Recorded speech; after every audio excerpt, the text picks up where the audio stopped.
Hello la famille, African Unity. C'est parti. Footballistique. Are you ready?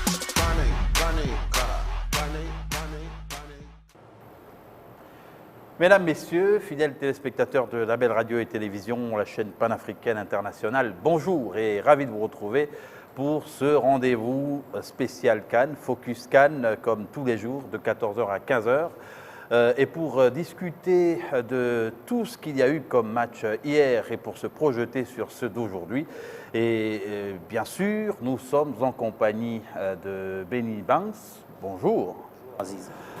François Binet, bonjour. Bonjour. Marie-Paul Redombina, bonjour. Bonjour Aziz. Alors nous allons bien sûr démarrer par un petit tour de table en précisant que le thème d'aujourd'hui est en rapport avec la grosse chaleur qu'il fait en Égypte. On voit les athlètes souffrir et se rehydrater. La chaleur est-elle contre les performances? Certainement que la réponse est unanime, mais la chaleur, on l'a vu quand même hier, a énormément fait souffrir pas mal de joueurs. Mais c'est ce à quoi les joueurs vont devoir s'attendre pendant le mois de la compétition, sachant que les dirigeants qui avaient prévu de décaler la compétition à partir de janvier pour juin, est-ce qu'ils avaient pris les contours de certains pays, notamment qui, à cette période-là, ont une température très élevée en termes de chaleur. Et aujourd'hui, je crois que les joueurs, on a peur pour certains joueurs, mais on espère que rien de très grave, surtout sur le plan physique et santé pour ces joueurs-là par rapport au... Parce qu'il faut se rehydrater en permanence. Bien sûr, c'est pourquoi la CAF a initié 2 pauses par rencontre, notamment celle de la 30e et la 75e minute. Ça va être très difficile pour toutes les équipes. Mais est-ce que ces pauses-là sont respectées? Parce que lorsque certains matchs sont lancés... Oui, dans certains oui. On a vu, mais dans la majorité des cas, il n'y a pas eu de... Alors que l'arbitre devrait normalement très sérieusement respecter ces 2 moments de pause. C'est important. Astabousso, la chaleur a été très forte. On a vu les joueurs transpirer à grosses gouttes, mais se dépenser aussi. Hello Aziz, yes indeed, the heat was really high in Cairo yesterday and the teams have had to work even harder, but I think it didn't lower their performance overall. Astabousso, on reviendra sur vous pour faire le tour, le résumé en anglais de ce qui s'est passé hier. Marie-Paul Redombina, la chaleur n'a pas fait de cadeau, ne fait pas de cadeau pour ceux qui jouent la journée. Eh bien, on les voit dégouliner et certainement souffrir. Oui, en souffrir, on l'a vu avec le match du Nigeria où le sélectionneur Gerdou Traoré en parlait, beaucoup de joueurs malades, mais je pense que certains pays ont pris l'avance en allant se préparer dans des pays comme le Qatar ou encore l'Espagne pour préparer les différents joueurs des équipes comme le Cameroun qui sont allés se préparer au Qatar ou encore en Espagne pour préparer les joueurs à cette éventualité-là de forte température. Mais les Mauritaniens sont pourtant dans un climat qui n'est pas différent, mais ils ont joué, c'est vrai, à un moment où il faisait moins chaud, mais ils m'ont semblé quand même dépassés par les événements. On reviendra dessus. Ils m'ont semblé sur le plan physique épuisés. Non, peut-être sur le plan sportif et résultats dépassés, mais moi je les ai trouvés physiquement au point. J'ai trouvé que malgré le fait qu'ils étaient, je pense que c'est peut-être ça qui a favorisé un peu le score au fleuve, mais je les ai trouvés vraiment très lâchés. Oui, moi j'ai peut-être trop lâchés. Oui, en tout cas, on va y revenir.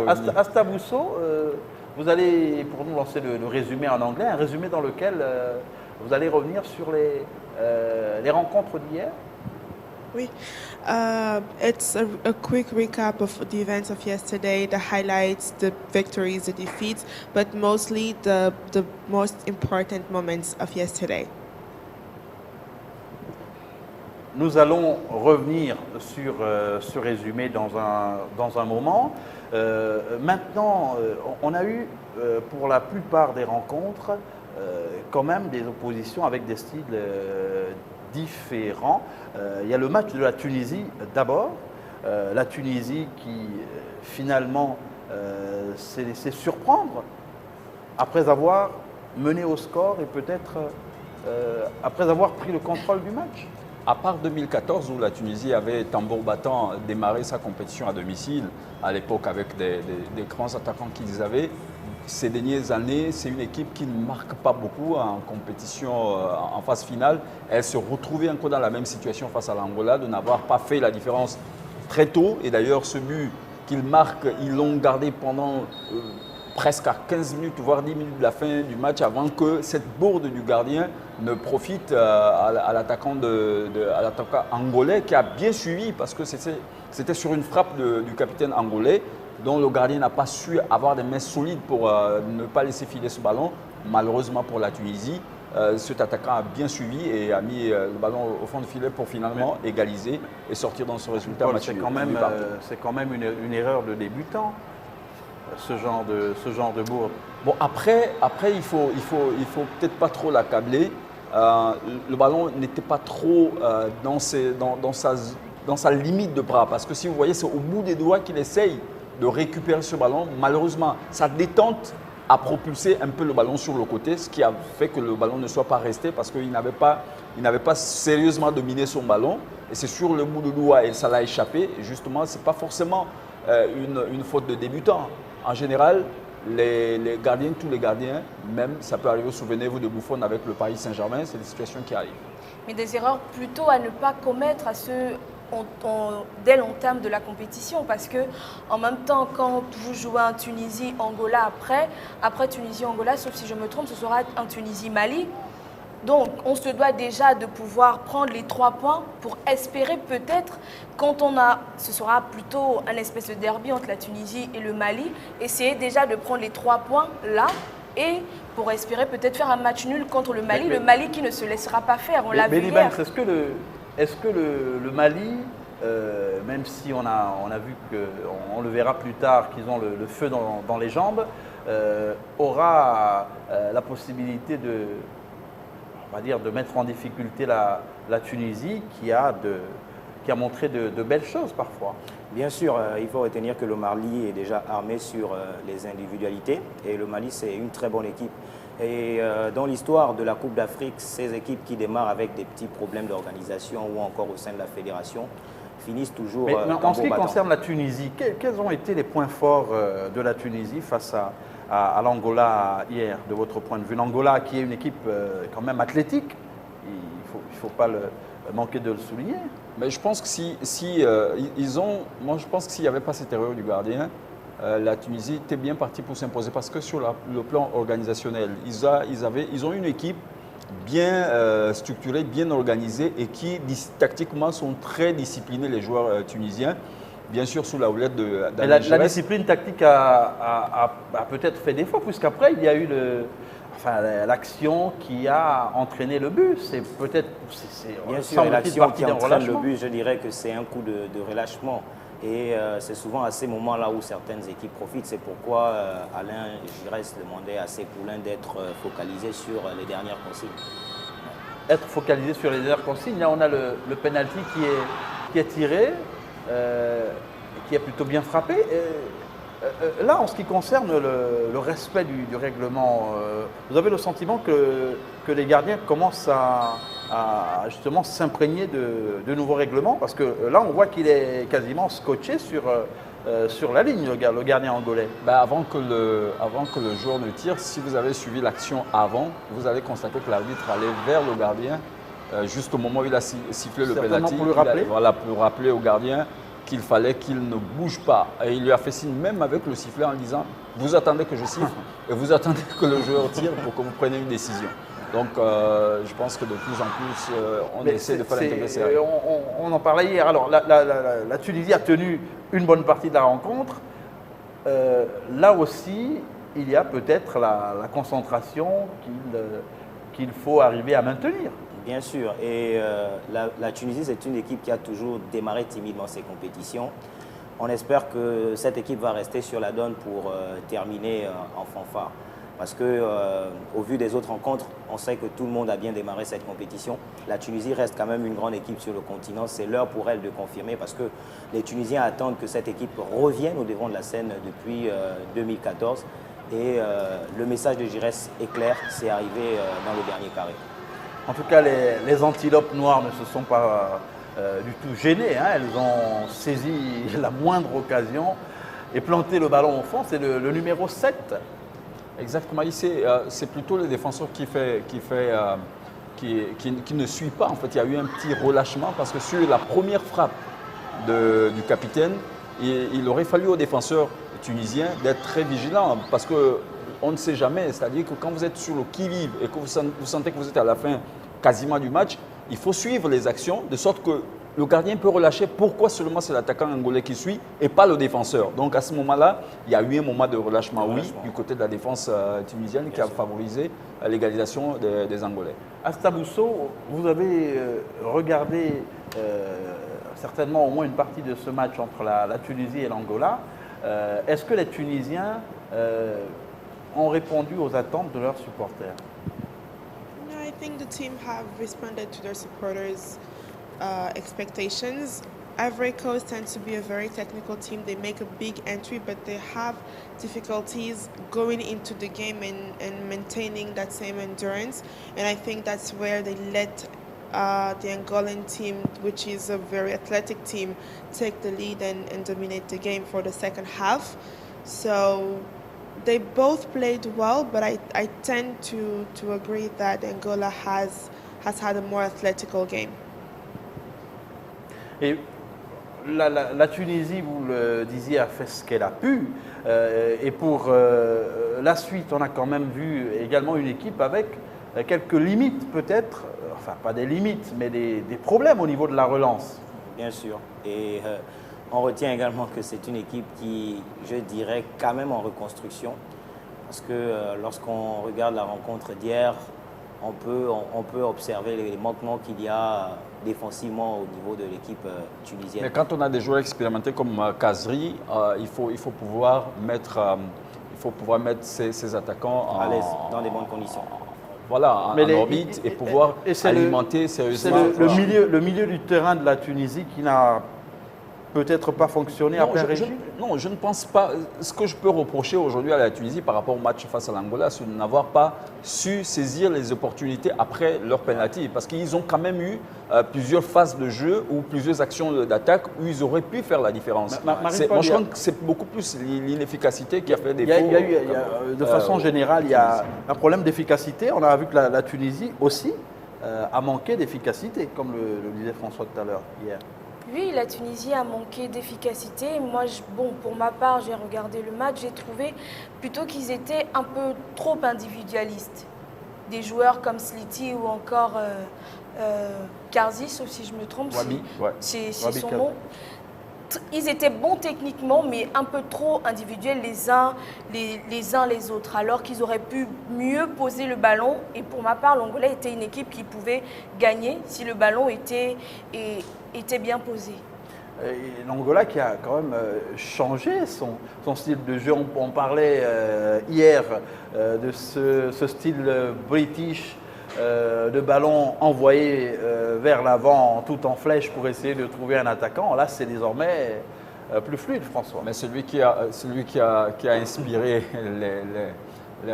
les Africains, l'Afrique occidentale lui-même a changé son style de jeu. Donc l'Angleterre qui avait un style un peu plus balancé, orienté, donc la défense-attaque, même l'Angleterre a modifié son style de jeu. Donc au niveau de l'Angola aussi, ils ont compris. Et le football aujourd'hui a une autre forme de vision, une autre forme de jeu où les gens comprennent qu'il faut faire vivre le ballon.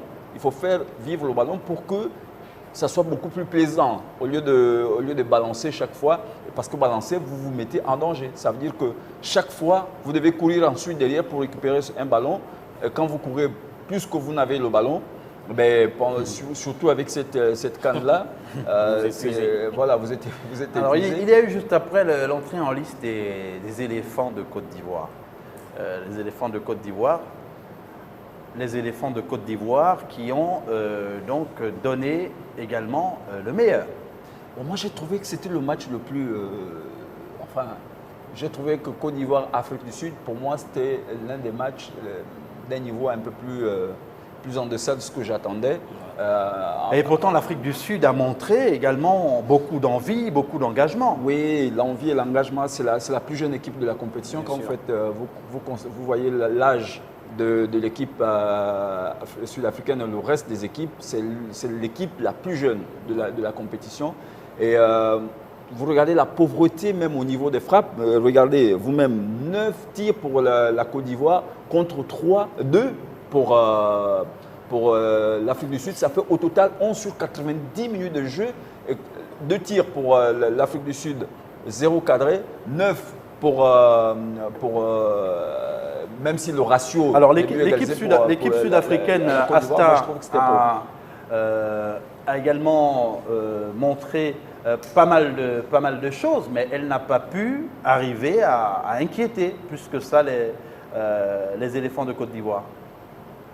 I guess the Elephants of Ivory Coast are more experienced. They've played this game a lot more time. As Francois was just saying earlier, South Africa has the youngest team out of the whole competition. So I would tend to say that from a supporter's perspective, Ivory Coast had led a game that left me being stressed because I thought it would be a lot more dominating, that from their maturity they will play a more technical game. So I guess they played more on the experience side, but there was nothing too creative about the way they played. Et on rappelle qu'il y a eu 3 matchs hier. D'abord la Tunisie qui a affronté, on le disait tantôt, l'Angola. Et il y a eu la Côte d'Ivoire et l'Afrique du Sud. Et le dernier match, donc la Mauritanie face au Mali.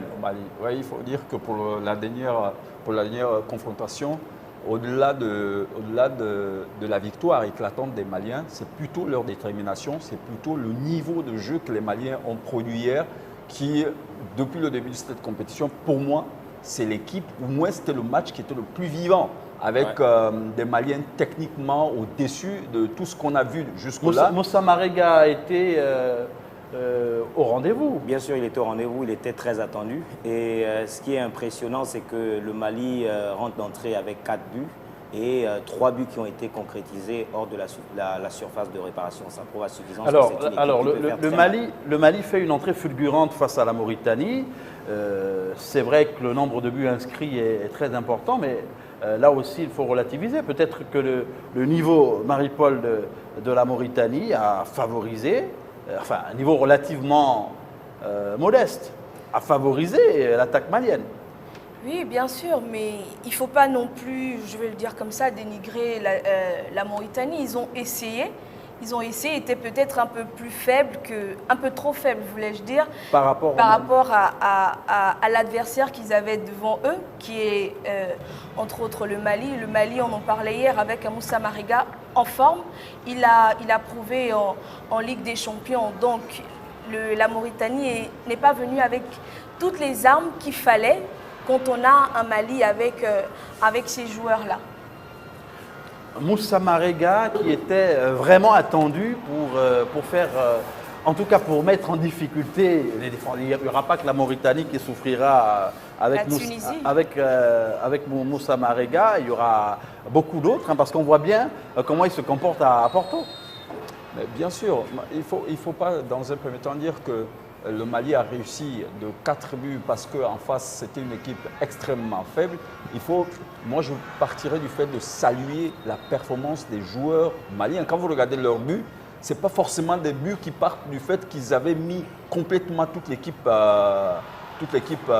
mauritanienne en difficulté. C'est arrivé à un niveau, c'est le talent individuel de chacun. Si vous regardez le deuxième but, par exemple, ben c'est un but extraordinaire où le gars réussit sur un seul contrôle, mettre son adversaire du jour hors de portée pour frapper à un angle où le gardien s'est retrouvé complètement désabusé. Non, moi je pense qu'il faut beaucoup plus, au-delà du niveau de Mauritanie qui arrive là pour la première fois, mais c'est plutôt la qualité des joueurs maliens qui s'est vue au jour hier. Donc, pour moi, je salue beaucoup plus la performance Donc malienne. Et moi, pour rebondir sur ce que François disait, ce qui m'a le plus impressionné, c'est la construction des actions. On a remarqué que les Maliens ont construit toutes les actions hors de la surface de réparation. Ça prouve à suffisance que c'est une équipe qui est bien installée et qui peut faire très mal dans cette compétition. Une équipe bien installée. On a vu qu'il y a alors une cohésion extraordinaire. Il y a ce but somptueux Trois buts hors de la surface. qui est peut-être ce but somptueux qui est certainement l'un des meilleurs du Trois début buts hors de la surface cette en Coupe d'Afrique, compétition. c'est pas facile. Exactement. Pour moi, pour le moment, c'est le plus beau but. Pour moi, pour le moment, c'est le plus beau but. Ouais. Dans les 20 mètres. Bah oui, vous voyez, son contrôle, il est juste dans son contrôle. Frappe enroulée. Ensuite, un léger décalage pour se donner une lunette. Et pour de un frappe, gaucher, il réussit. pour un gaucher, c'est leur c'est style. classique. C'est le classique. Regardez avec Messi, c'est la même chose. Mohamed Salah, c'est la même chose. Généralement, il repique sur l'axe, légèrement parfois sur l'axe, pour pouvoir se donner une bonne fenêtre de frappe et envelopper pour mettre hors de portée le gardien. Alors on a Michel Ambega qui nous a rejoint. Bonjour. Bonjour. Michel, on a peut-être avec le Mali le profil de ce que pourrait être, pas forcément le prochain vainqueur de la compétition, mais l'une des équipes qu'on va retrouver dans le dernier carré. Bon, mais déjà, il faut dire que ça ne fait que c'est dessiné parce que lorsque la CAN a commencé, vous avez remarqué que les matchs étaient difficiles. Mais maintenant, on essaie de voir que les équipes favorites commencent à donner de l'ampleur. Bon, déjà, c'est vrai que moi, je dirais tout de suite que la Mauritanie, première participation, s'il faut dire ainsi, se lance comme ça à chaud sur la Coupe d'Afrique. Bon, déjà, ils sont affectés parce qu'ils ont quand même joué, ils sont quand même battus. Mais je pense quand même qu'avec l'expérience que le Mali a, on a vu que le Mali a dominé sur tous les plans. Bien, lorsqu'on essaie de voir un peu comment l'évolution se fait, ce qui est sûr et certain, c'est que le Mali se décide déjà comme un des plus grands favoris de cette Coupe d'Afrique. Bon, peut-être qu'on parle un peu tôt, mais le Mali, en tout cas, est une équipe très sérieuse. Non, ce serait trop tôt pour nous de classer le Mali comme l'équipe qui va pouvoir se jauger au Nigeria ou en Égypte. Non, mais avoir la qualité de jeu du Mali, François. Oui, il faut juste dire qu'ils ont envoyé un signal. Mais puisque les matchs ne se ressemblent faut pas, miser sur- Marie-Paul, il faut miser. est-ce que ou Asta, ça pourrait changer le visage d'un match à un autre? Là, c'était la Mauritanie hier. La prochaine fois, On sera sûrement face à l'Angola, le prochain match, c'est face à l'Angola. Face à l'Angola, on le verra, mais je ne pense pas, parce que moi je me dis que le Mali, comme toutes les autres équipes qui viennent là, ils ne viennent qu'avec un seul objectif, avoir la Coupe d'Afrique des Nations, et là, ils le feront savoir sur le terrain. Il va falloir attendre, Asta, attendre de voir comment le Mali va se comporter pour le prochain match. Je pense que cette compétition-là nous laisse tous, après chaque match, un peu surpris. Nos pronostics se retrouvent changés. C'est des matchs pleins de surprises. Surtout que j'aurais tendance à être d'accord avec Marie-Paul. L'équipe du Mali est très technique. Ils sont bien structurés. Ils ont eu un jeu performant. Mais pour moi, ils n'avaient pas un adversaire qui était à la hauteur de leur jeu, qui me permettrait de savoir et de jauger et de dire que oui, ils ont vraiment été au meilleur. Donc pour l'instant, restons prudents. Et voyons voir comment ils se comporteront quand ils auront une équipe qui est un peu plus Et donc lorsqu'on aura le Mali face à une grande équipe, une grosse pointure, peut-être que... Mais le Mali a l'habitude de faire tomber les grosses pointures. Le Mali est habitué à cette compétition. Le Mali sort quand même d'une poule dans laquelle il y avait le Gabon. Certes, la prestation a été qualifiée de négative à cause de l'élimination. Mais on retient quand même que le Gabon, c'était un gros morceau dans cette poule. Et vu les prestations du Mali, je dirais que le Mali pourrait aller très loin. Le Mali qui avait battu le Gabon à Libreville. Exactement. Bien sûr. Après, n'oublions pas une chose, c'est que le Mali est 2 ans durant dans une crise qui ne dit pas son nom. Au niveau de la fédération. Depuis le 15 juin, ils en sont sortis avec des nouveaux textes agréés par la FIFA et la CAF. Mais n'oublions pas que c'est une nation qui sort d'une crise, qui est dans une crise qui dure depuis 2 ans et qui s'est retrouvée sans championnat pendant 2 ans, sans fédération pendant 2 ans et qui nous montre ce qu'il nous montre là. Alors sans championnat pendant 2 ans, le Mali s'appuie uniquement sur des joueurs expatriés. Marie-Paul, on nous parle souvent des binationaux. Ce sont des binationaux qui font aujourd'hui la force de cette équipe du Mali. Oui, des binationaux, mais pas seulement. des binationaux, mais pas seulement, on le disait hier, c'est peut-être une des 24 équipes qui nous montrent que les binationaux, ils sont là, ils sont bien présents, et les binationaux, ils nous donnent du beau football. Je pense que c'est François ou Béni qui le disait. Ils ont déjà la chance de produire un football de là où ils viennent. Donc je pense que ça Depuis les aide petites beaucoup. catégories. Ça aide beaucoup pour pouvoir produire le football que nous avons vu hier. Et le Mali Au-delà pour moi des binationaux, c'est plutôt moi, ils jouissent du travail de longue haleine qu'ils ont fait dans les centres de formation. Bien sûr. Souvenez-vous qu'il y a quelques années en arrière, le Mali avait stoppé tout ce qu'il y avait comme participation dans les compétitions continentales pour se réorganiser. Ils ont lancé plusieurs centres de formation, dont certains en sont ce qu'on a là. L'un des plus anciens, celui de Salif Keïta. De Salif Keïta. Donc moi je pense que les Maliens avaient compris il y a quelques années en arrière que la formation était la base pour avoir une équipe nationale. Après on peut discuter sur le fait que certains qui sont partis très tôt des centres de formation pour se retrouver dans d'autres centres de formation européens et avoir de la double nationalité, mais il ne faut pas occulter ce travail que les Maliens ont fait, dont ils bénéficient aujourd'hui sans championnat pendant 2 ans, sans fédération malienne pendant 2 ans, et dans une crise profonde où le Mali à plusieurs reprises a failli être écarté de toutes les compétitions. Donc moi je pense que les Maliens, ils sont en train de nous donner une bonne leçon des centres de formation pour nous montrer qu'on peut rester pendant 2 ans sans une fédération, mais pour voir dans d'autres pays, ça n'aurait pas fonctionné. Et ces résultats-là, justement, ils les obtiennent, Béni, grâce à cette politique de formation, justement, qui est très structurée et qui permet, notamment, comme on a vu avec les U20, d'avoir une qualité de jeu. Le Mali fait également des bonnes prestations dans les petites catégories. C'est dû à la formation. Et il faut retenir également qu'avant de prendre part à cette compétition, le Mali a eu à échanger avec Frédéric Kanouté et Momo Sissoko qui ont dit aux joueurs qu'aller à la CAN pour soigner le football malien, les jeunes vous regardent, la nation vous regarde, la bonne santé du football malien ne pourra revenir qu'avec vos meilleures prestations.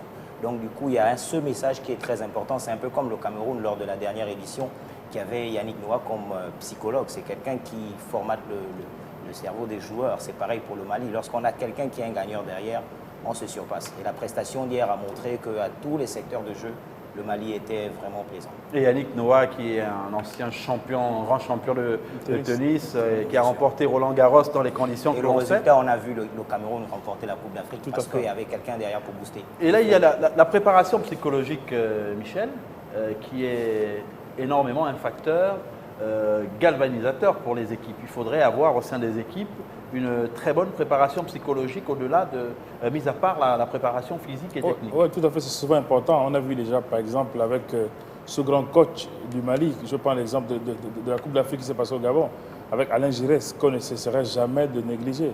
Aujourd'hui, qui a fait des bons jours. Alain Giresse qui est aujourd'hui avec la Tunisie. Avec la Tunisie, voilà, qui était coach du Mali, qui a su, n'est-ce pas, porter cette équipe haut. Moi, je pense que c'est souvent une partie qu'on néglige souvent, mais il faut des bons préparateurs physiques, pour au moins pour que l'équipe soit toujours de... Des préparateurs physiques, des encadreurs, également sur le plan psychologique. Ouais, parce que le discours avant une compétition, c'est très important. On se rappelle de la victoire de la France. On a eu l'occasion de faire le tour, on a vu des images. Par exemple, il y a quelques jours également d'entraîneurs qui motivaient les troupes. La motivation, ça n'a pas souvent une place importante dans certains dispositifs au sein des équipes africaines. Oui, et pourtant en Europe, de plus en plus, même en Europe, officiellement, pourtant il y a des gens qui ont maintenant des diplômes pour la spécialité. Même en Europe, ils n'ont pas encore intégré au niveau des sélections alors qu'il faut le faire. Pourquoi Paris Saint-Germain, là, ils sont vainqueurs de la coupe de l'UEFA de l'époque, mais ils font venir Yannick Noah qui passe du temps avec eux pendant toute la compétition et finissent par gagner.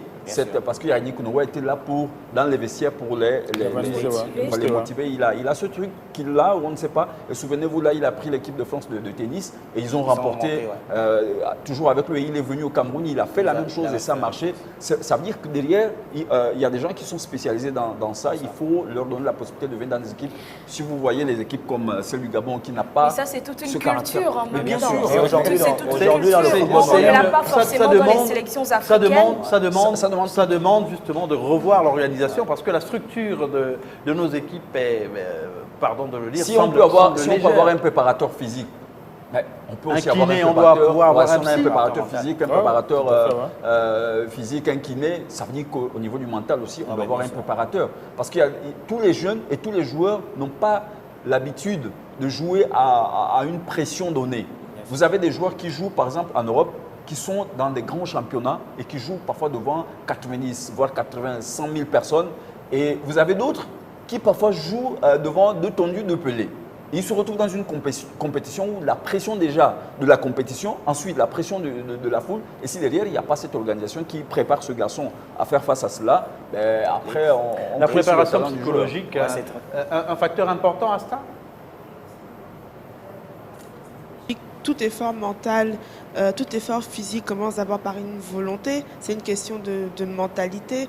Je pense que des équipes qui viennent, qui ne sont pas préparées mentalement, même d'un côté physique, ne peuvent pas être aussi techniques et aussi déterminées, aussi centrées par rapport au challenge. Déjà, il y a la météo, ils ont aussi les supporters. Certaines personnes ne réagissent pas forcément bien à la pression, peu importe leur niveau de célébrité. Donc, je pense que je suis d'accord avec François. Je pense qu'ils devraient totalement être préparés mentalement avant de venir à une compétition de cette envergure et d'être capable de tenir la pression, parce que ce n'est pas une pression physique seulement, et de jouer au meilleur de leur forme. La forme est d'abord mentale.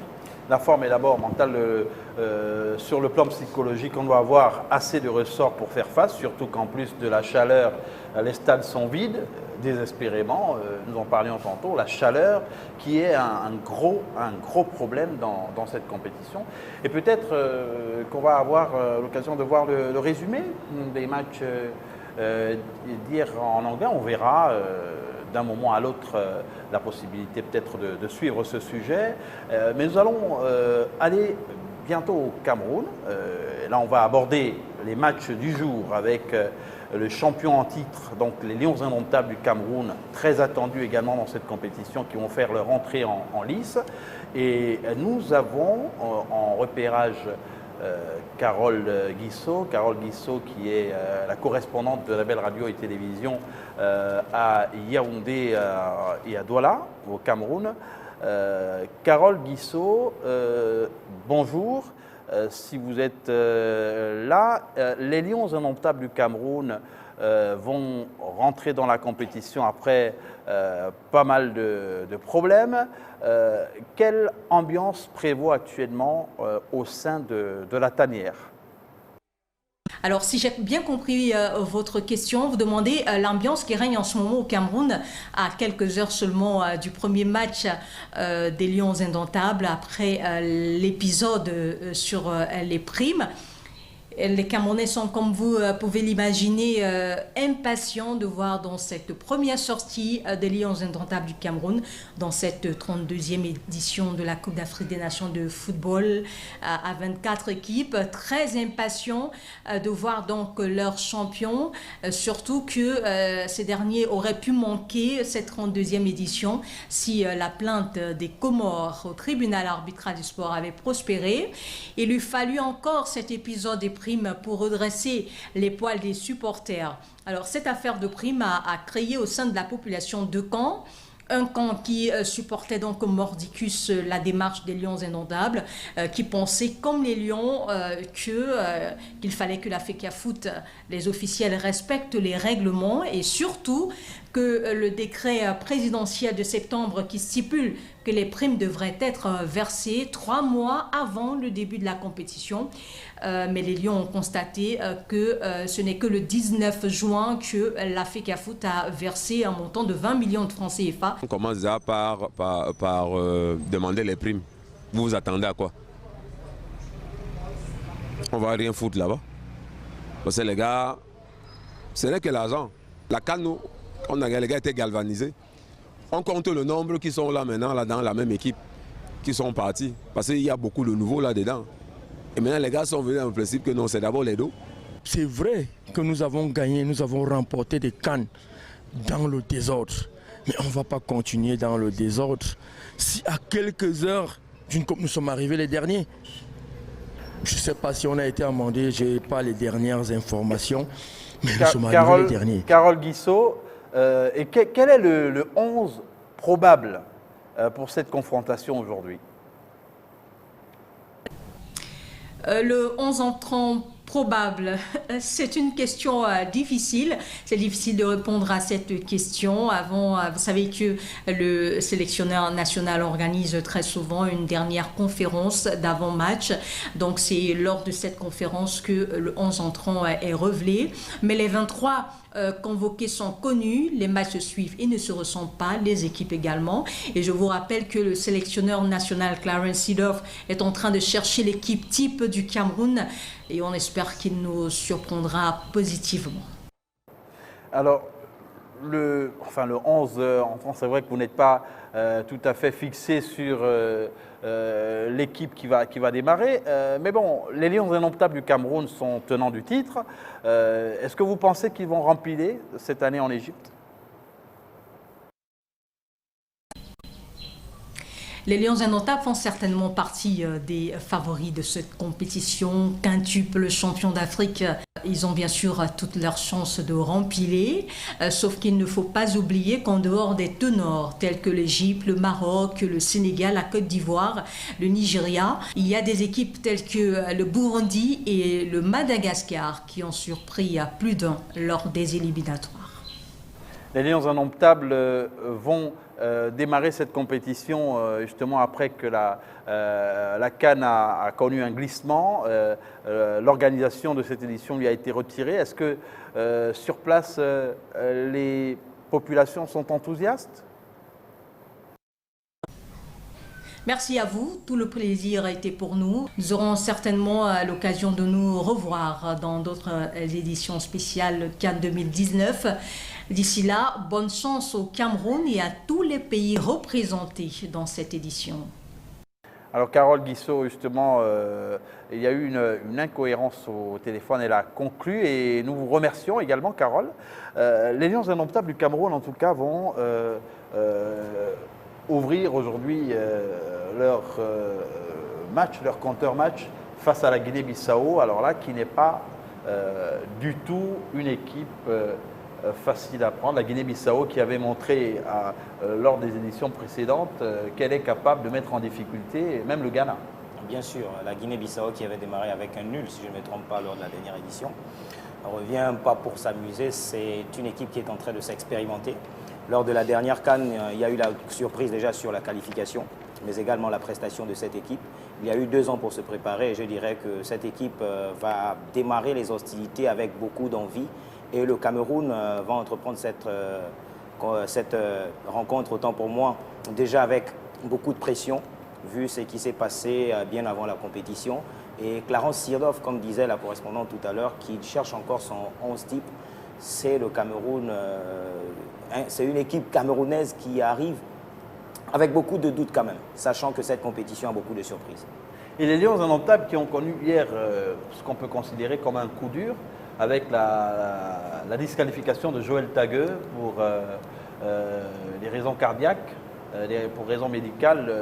D'ailleurs, le médecin de cette équipe, le professeur Ngachou, s'est exprimé, il a expliqué pourquoi cette décision a été prise. Ça pourrait aussi affecter le moral de ses coéquipiers. Pas plus que ça? Oui, pas plus que ça, parce que les Camerounais sont réputés d'être... une fois ils sont en compétition, parfois vous n'imaginez pas les problèmes qu'ils ont souvent en dessous, mais une fois ils sont en compétition, vous ne le ressentez pas parce que c'est dans leur culture. Vous vous souviendrez qu'ils ont une phrase célèbre, impossible n'est pas camerounais. Donc je pense qu'une fois ça a commencé, les Camerounais passent à autre chose, de façon générale. Si on vous relate depuis 90 leur participation en Coupe du Monde, les problèmes qu'ils ont souvent en sélection, je ne sais pas s'il y a plusieurs nations en Afrique centrale seulement qui pourraient supporter les problèmes camerounais quand ils sont en compétition. Donc je pense qu'ils compatissent à ce qui est arrivé à Tagueux, mais je pense que peut-être même pour Tagueux, ils vont se battre aujourd'hui pour, pourquoi pas, rendre hommage à ce joueur qui quitte l'équipe. Et en s'imposant, ça sera lui rendre... Marie-Paul, on connaît mal la Guinée-Bissau, mais pourtant c'est une équipe qui joue très bien au football. Oui, une équipe, il faut le préciser, c'est sa deuxième participation à la Coupe d'Afrique des Nations. La Guinée-Bissau qui avait surpris tout le monde face au Gabon. pour la Guinée-Bissau qui avait tenu en échec le pays organisateur de la précédente CAN.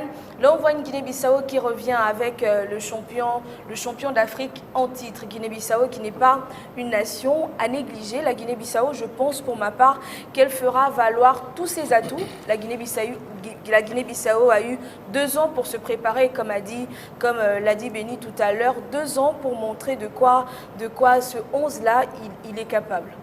2 ans pour se préparer. Dans le style de jeu de la Guinée-Bissau, on voit beaucoup de finesse, beaucoup de technicité également. Ouais, c'est très important, il faut retenir. Ils ont de fins dribbleurs. Ouais, ils ont de fins dribbleurs. Le sélectionneur de la Guinée, Bassiro, c'est quelqu'un qui travaille beaucoup avec un style british et espagnol. Donc associer ces deux styles de jeu nous montre ce que la Guinée nous a présenté il y a récemment lors des matchs de préparation, autant pour moi. Voilà, donc il faut retenir que c'est une équipe qui arrive avec un système de jeu qui sera différent de certaines rencontres qu'on a pu regarder. Et la Guinée-Bissau, on le rappelle, pays lusophone d'Afrique de l'Ouest, qui est très connecté à l'Angola, au Portugal, etc., qui a énormément de joueurs au Portugal, peut-être de pépites qui sont venus en renfort. Oui, beaucoup de joueurs qui veulent au Portugal déjà.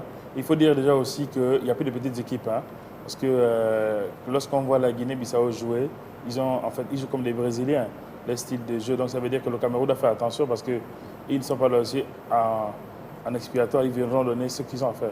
En tout cas, ils ne viendront pas en victime expiatoire, c'est sûr. Mais il faut retenir que le Cameroun, à 3 reprises, s'est toujours imposé face à cette formation de Guinée-Bissau, qui est une équipe qui, dans la sous-région, surtout dans les tournois comme Amical Cabral ou bien l'UFOA, s'impose toujours face aux grandes équipes comme le Sénégal, même pendant les phases éliminatoires. Une fois ils tombent dans un groupe comme celui du Sénégal, ils refusent de se faire battre par le Sénégal. Donc attention, le Cameroun ne va pas se laisser d'entrer faire par la Guinée-Bissau, même s'ils ont un très bon joueur. Le Cameroun qui a une réputation à défendre. Eh bien, ah oui, c'est... Avec la ligne d'attaque qu'ils ont aujourd'hui, je ne pense pas qu'ils ont intérêt à défendre. C'est vrai que la Guinée-Bissau a un très bon joueur qui joue à Monaco, qui est très jeune encore, mais même s'il n'a pas eu assez de temps de jeu à Monaco, mais il a su montrer quelques brides de jeu à Monaco. Il a eu 6 matchs comme titulaire, donc il a eu 11 en tout, 6 comme titulaire, donc 5 comme entrant. Vous allez avoir l'occasion, s'il est titulaire aujourd'hui, et je pense qu'il va l'être. Le Cameroun a été champion avec beaucoup de problèmes. Donc on retient qu'ils sont quand même un peu comme du ketchup. Il faut frapper dessus une fois que ça sort. En tout cas, c'est comme on le disait, ils sont préparés. Moi, je pense que le Cameroun, c'est ce genre d'équipe. Ils sont préparés psychologiquement. Peu importe, l'adversaire à la gorge, peu importe l'adversaire, peu importe les problèmes qu'ils ont en interne. On a vu en 2017, le Cameroun ne commence pas très bien la compétition, mais le Cameroun finit champion d'Afrique. Donc là, le Cameroun commence avec des problèmes de primes et un joueur qui se détache du collectif. Mais malgré ces problèmes-là, moi je pense que le Cameroun vient pour gagner, vient pour défendre son titre de champion d'Afrique, ce qu'ils essaieront de faire face à la Guinée-Bissau. La Guinée-Bissau va devoir faire face à ce Cameroun qui a, on l'a dit, une réputation à défendre. Et il y a aussi le Bénin qui va faire son entrée tout à l'heure. Les écureuils du Bénin vont avoir fort à faire. François Bin. Oui, le Ghana, il faut clairement se le dire, le Ghana n'a jamais raté ses phases de poule. Le Ghana passe toujours, de façon générale, ils ont 80% de chances toujours de passer, de quitter les poules pour les phases. C'est peut-être la phase suivante. Astabusso, le Ghana va ouvrir la compétition aujourd'hui face à ces matchs de poule avec le Bénin. Le Ghana part avec quelques longueurs d'avance. Oui, historiquement parlant, il faut dire que le Ghana s'est toujours arrangé à passer jusqu'au deuxième carré. À passer le premier tour. Oui, donc je pense qu'ils ont toutes leurs chances. Il faut dire aussi que c'est une équipe qui est assez performante, assez tenace et qui arrive surtout à jouer dans l'endurance et dans la technicalité. Donc je pense qu'ils ont de bonnes chances de respecter leurs statistiques personnelles. Alors, nous avons en ligne également un confrère béninois, André Dossa, qui est en repérage, viendra certainement d'un moment à l'autre André Dossa qui devrait nous édifier sur l'ambiance qui prévaut actuellement au Bénin avec l'entrée en liste des écureuils et le Bénin qui a connu aussi des problèmes au niveau de sa fédération pendant quelques années. Beaucoup de problèmes au sein de sa fédération, c'est pourquoi le Bénin a changé même son nom sur le plan continental. Aujourd'hui, c'est plus les écureuils, ce sont les pitons dorénavant. Non, c'est pas encore officiel. C'est pas encore officiel. Pas encore officiel. Il reste des écureuils. Et quand même, le Bénin, c'est une prestation que je dirais négative parce que pour 9 matchs joués en CAN, le Bénin compte 8 défaites et 1 nul. Cette équipe reviendra quand même avec d'autres choses à présenter. Déjà, au sein des individualités, il n'y a véritablement pas des grands noms. Mais c'est une équipe béninoise qui peut-être viendra créer la surprise de cette Coupe d'Afrique des Nations. Mais le Bénin en CAN, ça reste quand même à Ils ont le vétéran, c'est regarder. Hein. Ça reste quand même à regarder. Même si c'est senior, est incertain déjà pour la ils première ne rencontre. pourront pas compter sur ces seniors. Déjà, il est incertain pour ce premier match. Pour carton jaune, il est incertain pour la première rencontre. Pendant les éliminatoires. Donc le premier, je pense, et même si le deuxième pourrait manquer aussi au deuxième. Mais il faut dire que le Bénin a des joueurs comme Steve Mounier qui peuvent être le fer de lance de cette équipe. Vous avez des joueurs comme ça. Si vous remarquez leur qualification, ils l'ont largement mérité. C'était face au Togo, le Togo qui partait avec les faveurs de pronostic face à cette formation béninoise. Mais un match couperé. Ah oui, qui avait souri. Et quand vous regardez comment le Bénin a réussi à s'imposer face au Togo, c'était quand même exceptionnel. Et se retrouver là, je crois qu'ils n'ont rien à perdre face au Cameroun. Ils vont jouer face au Ghana, autant pour moi. Et n'oublions pas aussi les duels d'Afrique de l'Ouest. Ça aussi, c'est des duels qui se tiennent à les derbys de la sous-région. Exactement, qui se tiennent au bout de fil. Donc, c'est au Ghana de montrer sa puissance avec des joueurs comme André Ayou, comme Partey, comme Gyan Asamoah, le vétéran qui a 35 ans, c'est le plus âgé du groupe.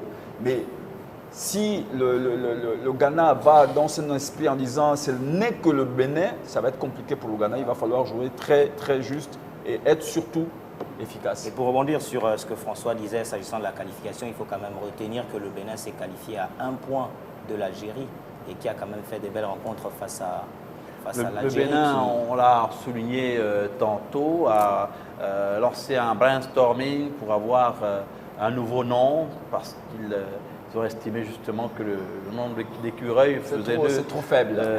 Faisait d'eux des garçons trop gentils. Un peu comme Azingo. Azingo au Gabon qui renvoyait au problème, à la souffrance. Donc au Gabon à l'époque, mais Azingo qui semblait quand même avoir des gens qui se battaient, hein, c'est-à-dire qui mieux que les Panthères, qui se battaient avec je pense que ça n'a pas souri au Gabon parce que les gens avaient vu sous un autre angle le nom Azingo. Azingo ne veut pas forcément dire le malheur pour soi, ça peut être le malheur pour l'autre. C'est-à-dire que Azingo, étant donné aussi que c'est un lac, le lac pouvait aussi noyer les adversaires et ça se faisait très bien d'ailleurs. C'était pas facile des adversaires de venir jouer au Gabon parce qu'il y avait justement ce lac-là qui noyait tout le monde. Et on nous a dit panthère, mais là, la panthère n'a plus de cerf, donc la panthère n'a plus de griffes, n'a plus de crocs, rien. Bon, voilà, donc on espère qu'avec la nouvelle organisation, les panthères vont retrouver. Ah oui, parce que le lac Azingo à l'époque, il était vraiment difficile à traverser. On est en train de progressivement aller au bout, sauf si André Dossa est en ligne. André Dossa, bonjour. André Dossa n'est pas en ligne. Écoutez, on aura sûrement l'occasion de le reprendre l'un de ces jours. On a maintenant pour ces différentes confrontations à produire des statistiques. On va s'essayer au pronostic. Si on doit s'en tenir aux confrontations directes entre dans un premier temps le Cameroun et la Guinée-Bissau, aux confrontations directes, c'est le Cameroun c'est 3 confrontations, 3 victoires pour le Cameroun. C'est 2 victoires en match officiel et 1 victoire en match amical. Donc logiquement, le Cameroun devrait l'emporter. Comme si le football n'est pas mathématique, donc on met... La Guinée-Bissau peut nous surprendre comme elle nous a surpris face au Gabon. Donc, moi, je suis quand même pour un match nul. Hein. Vous êtes pour un match nul? Pour un match nul, ouais. Je mettrai un billet sur le Cameroun. Victoire du Cameroun. Victoire du Cameroun. Non, elle pense que Non, la Guinée-Bissau moi je va vais l'emporter. non pas l'emporter parce que je sais évidemment que le Cameroun ne se laissera pas faire, mais moi je vais pour un match nul. Et Ghana, Un match nul, mais un match nul ne ferait pas les affaires du champion en titre, qui devrait également annoncer la couleur d'entrée. et Ghana, Bénin, je mettrais un billet sur le Ghana, parce que le Ghana, quand même, depuis 2008, a toujours atteint le stade des demi-finales. Le Ghana a toujours atteint le stade des demi-finales depuis 2008, mais Donc, le Ghana, cette équipe reste impatiente. Et on Mais sait- le Bénin peut Et c'est surprendre. certainement la dernière CAN Marie-Paul, mondiale à Samoa. Le Bénin, Marie-Paul, Ghana-Bénin, les écureuils contre les Black Stars. Black Star du Ghana. Bon, moi j'ai un penchant pour le Bénin. Moi je vais pour Et un pourquoi? Ouais, pourquoi un penchant personnel, mais D'accord. bon. En tout cas, c'est un pays qu'elle connaît très bien. Certains là, disent qu'ils qu'elle ont connaît. toujours eu Vraiment, comme, c'est un pays certains que je disent connais qu'ils ont très tout- bien. Donc, Certains moi, je disent vais qu'ils pour ont un, toujours je eu vais comme meilleur pour un joueur 2-1 le gardien. 2-1 en faveur en faveur du Bénin. Je des vais pour un écureuils 2-1. du Bénin. Ouais, ouais. En Pour tout moi, cas, l'équipe, les Black Stars, c'est une bonne équipe avec un Asamoah Gyan, avec un Partey qui joue à l'Atlético Madrid. Mais pour moi, les Black Stars, c'est vrai, je le disais à François, pour moi, c'est une équipe vieillissante. Tout à fait. C'est pas une équipe très jeune. Le Bénin, par contre, c'est une équipe très jeune, hormis le fait qu'il y ait le vétéran, Cessignon. le vétéran Cessignon, mais c'est une équipe très jeune et qui a beaucoup de choses à faire valoir sur le Est-ce terrain. que ce n'est Maintenant, pas- peut-être est-ce- l'expérience jouera. Voilà, est-ce que ce L'expérience n'est pas un jouera par risque? rapport au L'expérience Ghana. jouera. donc si on mise sur l'expérience, on considère que les Black Stars, Asta, devraient, sans trop de problèmes, s'imposer. Yes, we could say it like that. I think Ghana has more chances than Benin to win the game, both on a technical level or at the age. Despite of what Maripol is saying, I think Ghana has good chances of beating Benin. Et qu'en est-il du Cameroun, Asta? Est-ce que les Lions indomptables du Cameroun face à la Guinée-Bissau vont s'imposer? I would say that the odds are not in their favor. De façon historique, 3 matchs contre la Guinée-Bissau, 3 victoires pour le Cameroun. Donc je dirais qu'historiquement, ils n'ont pas vraiment les chances de leur côté. Mais il faut dire quand même que c'est deux équipes qui s'équivalent en termes de technicalité, en termes de joueurs binationaux qui brillent par leur performance. Donc je vais quand même me ranger du côté de la sécurité et pencher pour le champion en titre. Encore que l'histoire peut changer. Hein. Après la difficulté du Encore que Cameroun en l'histoire peut général, changer, effectivement. après la difficulté du Cameroun en général dans ces phases finales, c'est avec des équipes supposées être les plus petites, ils ont souvent du mal. Ils ont souvent du mal parce que peut-être parmi eux, il y en a qui ont le péché de penser qu'ils sont supérieurs et parfois ils se rendent compte que c'est compliqué et c'est au cours du match, parfois la nervosité rentre et ils peuvent perdre un match sur le fait justement d'une mauvaise appréciation. Souvenez-vous, contre les Comores, c'était compliqué pour le Cameroun. C'était très compliqué, que ce soit le match aller comme le match retour, même si les Comores tentaient d'espérer se qualifier pour cette qualification historique, voilà, même sur le papier. Mais faisons attention au Cameroun.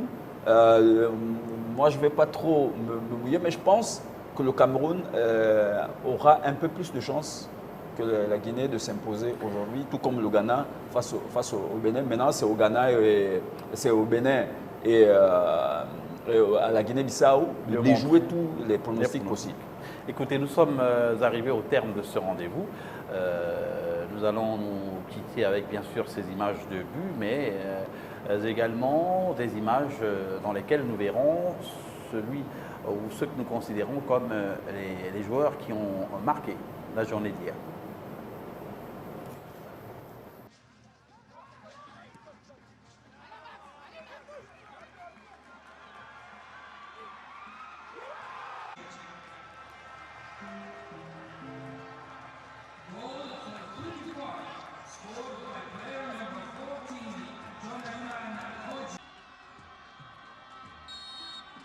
Et les meilleurs buts, enfin les buts inscrits lors de la journée d'hier. Nous voici au terme finalement de ce magazine Focus CAN.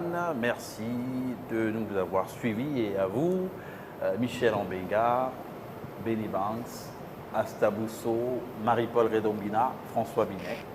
Merci. Merci. Et on vous retrouvera avec le même entrain, certainement demain. Très bonne suite de programme. Hello la famille, African